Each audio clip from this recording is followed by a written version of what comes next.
काहे छोड़ी जाली हमर रनिया रे, गिरतिया अखिया से पनिया रे। डीजे मिठू, डीजे मिठू, राजा पटसोनी।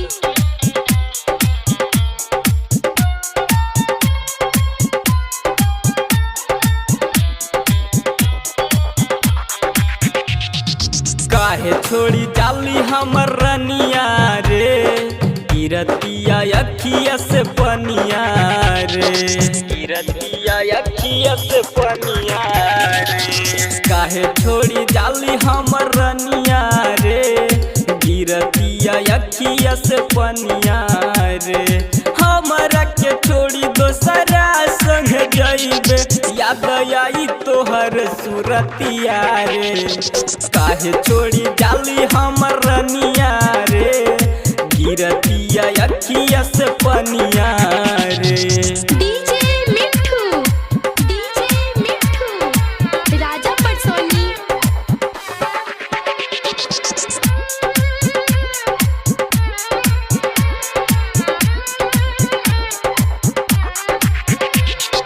जखनी तोर मंगिया में सिनुरा भराई, सुनते ए रानी हमर जान चल जाई।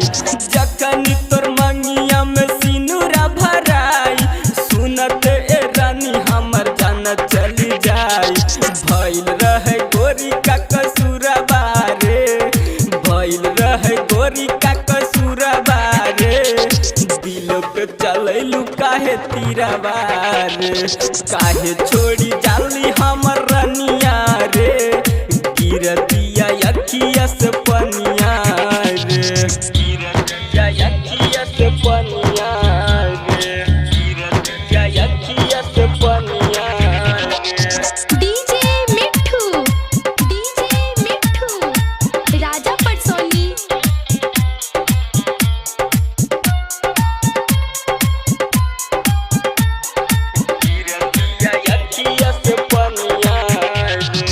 राइटर विभास दीवाना से बताइनी, दिलवा लगा के काहे दिल तोड़ी गईली।